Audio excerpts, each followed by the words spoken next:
Greetings, my glorious Adeptus Custodes. Today I will tell you the truth. And it is, alas, not the truth that is known in every corner of the Imperium, for our dark past is full of bitterness and suffering. Well, many of you are wondering how I know so much about the universe.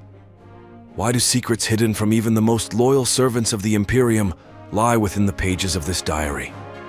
Events so far in the past and so far in the future. Well, I cannot tell the whole truth, not even to you, my loyal Custodes. I can only say that the events on Molech and my work with artifacts from the dark age of technology are to blame.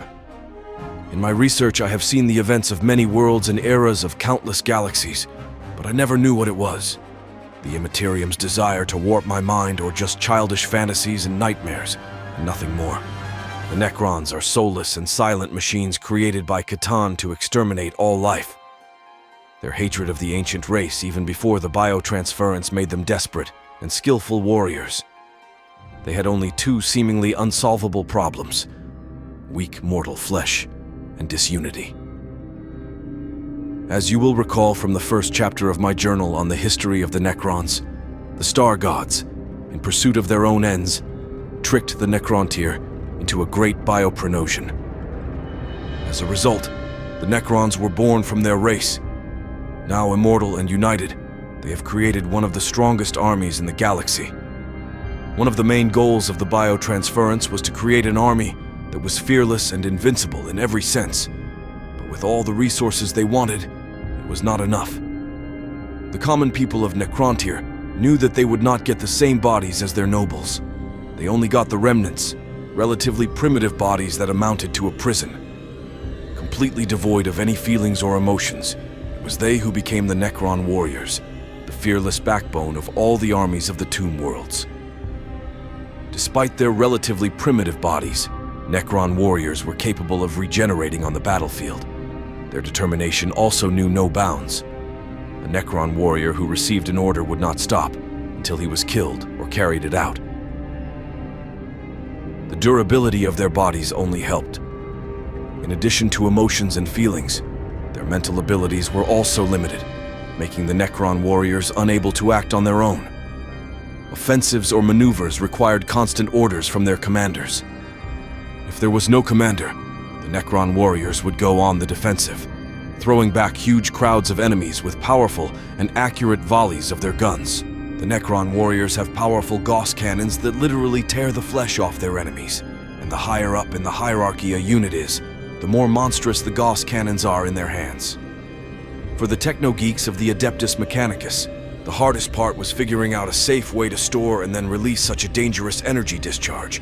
As the power required for Gauss weapons is extremely high, even small flaws in their design can lead to huge energy losses. These weapons can also demoralize the enemy, for even the bravest Imperium warrior could not bear to see a single small beam melt armor and turn flesh into a pile of ash in a matter of seconds. At best, the soldier would be a skeleton, and at worst, there would be nothing left. Despite the fact that the Necrontyr's personalities and emotions had been erased during the biotransference, it didn't make them completely fearless. Small echoes of self-preservation instincts remained, though they didn't always work. The Necron warrior's connection to the outside world is rather weak, so we can walk through any obstacles, forgetting about any dangers. If warriors unable to regenerate die on the battlefield, they emit a high-pitched scream that warns their companions of danger. This is a rather strange anomaly, considering that during the same biopresence, they were deprived of any form of verbal communication.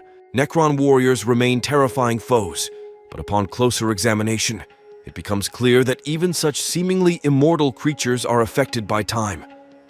Their corroded and fluid-soaked limbs bear the marks of thousands of years of warfare and endless battles. Their movements have become slower due to a malfunction in the system, but they are still ready to bring death to all living things. But as terrible as the Necron warriors are, legions of far more monstrous beasts are awakening, and their name is Immortal. Even before the biotransference, Immortals were the elite of the army. Inexorably advancing Immortals with the help of their cannons send a real Gauss storm on the enemy, tearing flesh from bones. Formerly members of the Necron tier warrior caste, the Immortals embody Necron dominance over the galaxy. During the war in the heavens, they were the ones who marched at the forefront of armies, and now, millions of years later, they are once again taking their place on the front lines of the invasion wars. Immortals are larger and more durable than ordinary warriors, so they can take damage that even my legendary Adeptus Astartes could not withstand. In the engram schematics of every Immortal, a faint glimpse of their past personality is visible. Despite the implementation of highly restraining subjugation protocols, Immortals still remember the joy of victory and the pleasure of subduing an enemy. The transition from mortal flesh to unfading metal has only strengthened their hatred of their enemies. Stripped of such unnecessary concepts as pity and compassion, as well as rid of the fear of death, Immortals kill everyone indiscriminately and without hesitation. The only desire of any of these elite warriors is to carry out the will of their lord and return the former glory of the Necron Empire. The entire ancient Necronter Empire was built on the bones of these brave warriors, and after their bodies were replaced with metal skeletons, their lethality increased hundreds of times. The armies of Immortals mercilessly punished those who dared to stand in their way of dominating the galaxy. But now the Immortals are but a shadow of their former power, all to blame for the last days of the war in the heavens, which resulted in the destruction of trillions of Immortals. They are the main strike force of the Tomb World army. Unlike the same Necron warriors, the Immortals have managed to retain the remnants of their minds and the experience of past battles. Using them in conjunction with their strong bodies, they have no trouble pushing their way to victory using the tactics and strategies they know. Also managing to preserve something like speech, they dictate commands to the Necron warriors and report the situation on the battlefield to their commanders. The main danger of Immortals is that these warriors are very difficult to completely destroy. The armor of Immortals is much better than the armor of a normal Necron warrior, which gives them a chance to take on a barrage of bolters.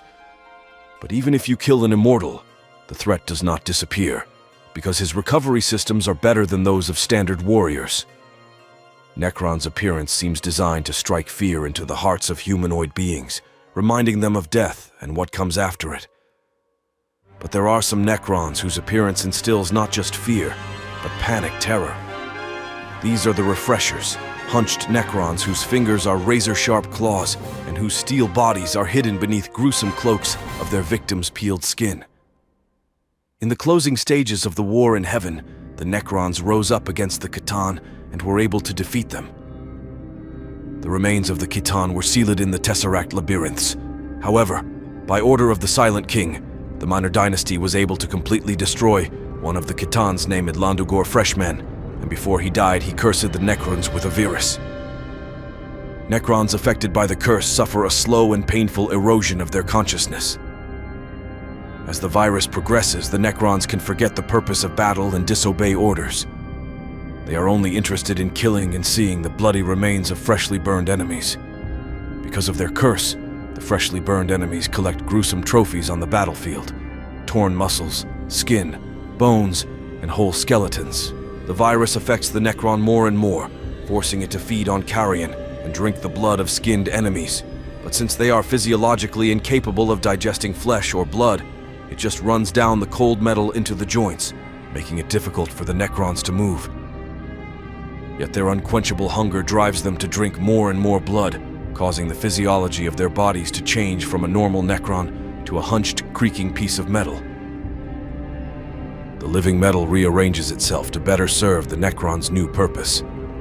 The Fresher's fingers are transformed into curved claws that resemble butcher knives. The legs often have an extra joint in them, allowing them to move faster, and in some cases even travel on all four limbs. However, the final transformation that would allow the Fresher to finally become satiated never occurs. Their external changes are reflected internally as well. Protocols and functions become distorted, causing the Necrons to no longer be able to follow the orders of their commanders and overlords. Those careless enough to enter the sleeping tomb world should fear them above all else. A keen-eyed ghost watches and reports every move of the uninvited aliens, and once it receives the order to attack, With its long and sharp claws, it leaves no chance for anyone. While the tomb world sleeps a restless sleep, the Canoptek ghosts replace its eyes and ears. They fly silently through the dusty halls, guarding the peace of the sleepers from uninvited guests and checking systems for malfunctions or dilapidations. Ghosts are primarily research mechanoids, programmed to report everything to the controlling Canoptek spiders through internode communication rather than acting on their own.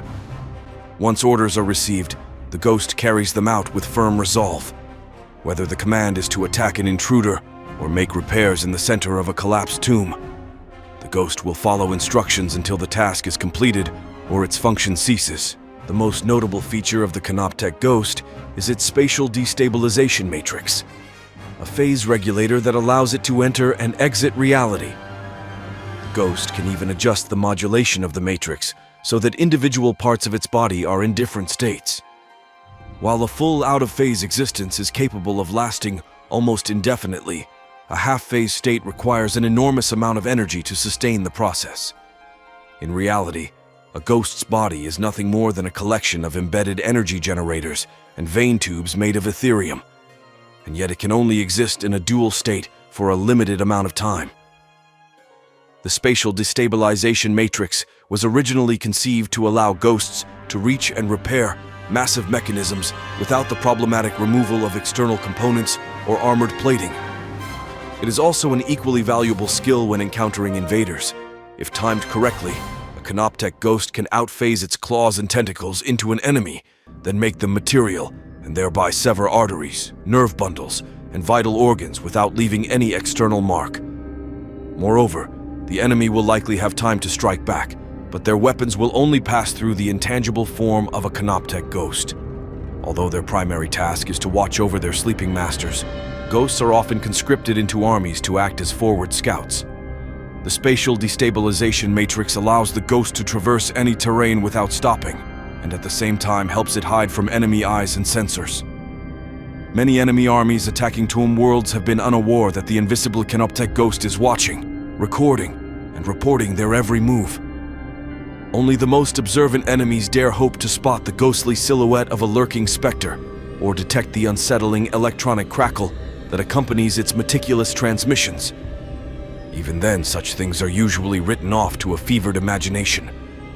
When the imminent battle begins, the Canoptek ghost is ordered to sow terror and disorder in enemy ranks, attacking commanders, fire support teams, and supply routes. All things that more traditional strike forces would struggle to break through directly to.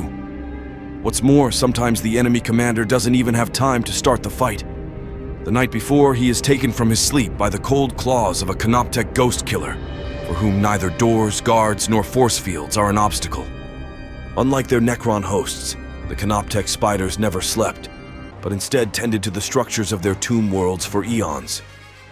Even in the best of times, these systems needed a continuous cycle of maintenance to keep them from deteriorating permanently, and the ruin whose centuries only has standed natural dilapidation. It's a task unlimited both in scope and thankless by definition, but Canoptek spiders are infinitely patient. Through essentially just an automated drone, the Canoptek spider is also a formidable adversary if the situation calls for it. Its great array of self-healing and backup systems, vital to its survival over indifferent millennia, provide a solid defense against an enemy's weaponry. In turn, any foe foolish enough to approach a Canoptek spider will be peeled from flesh to bone with claws and a set of mechanical tools. And if that wasn't enough, each Canoptek spider has a weapon of its choice at its disposal depending on its function. Those whose primary duties are surveillance rather than direct intervention produce controlled swarms of Canoptek scarabs within their abdomen, which are released to assist in repairing nearby Necrons or devouring enemy weapons and armor. Others carry corpuscular dissectors instead of claws, which allow victims to simply vaporize and act as guards for a sleeping tomb. Still others are equipped with humming dusky prisms that render enemy psychers helpless in battle. While Canoptek spiders cannot be described as intelligent in one sense or another, thanks to their complex and layered subroutines, they are unimaginably adaptable and can adapt to most situations. If a trio of Canoptek spiders work together, one of them takes full command, adapting the processing power of the others to create a holistic superintelligence far more powerful than the sum of its parts.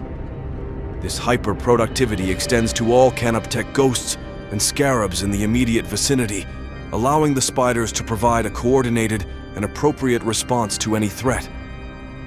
As such, any uninvited guest in the tomb is usually killed before even catching a glint of Necron metal, crushed by a swarm of scarabs and ghosts, silently guided by a Canoptech spider looming dimly in the distance and watching over the safety of their sleeping hosts.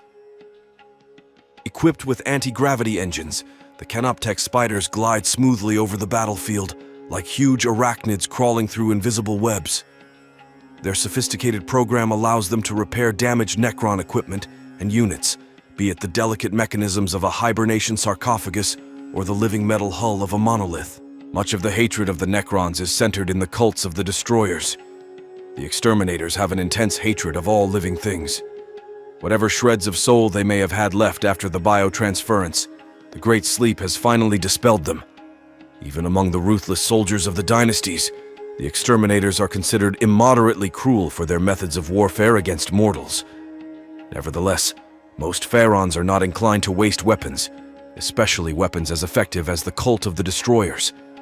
The Destroyers mow down enemy lines with ceaseless volleys of Gauss fire and mercilessly deal with all who flee or foolishly expect to surrender to the mercy of the Necrons.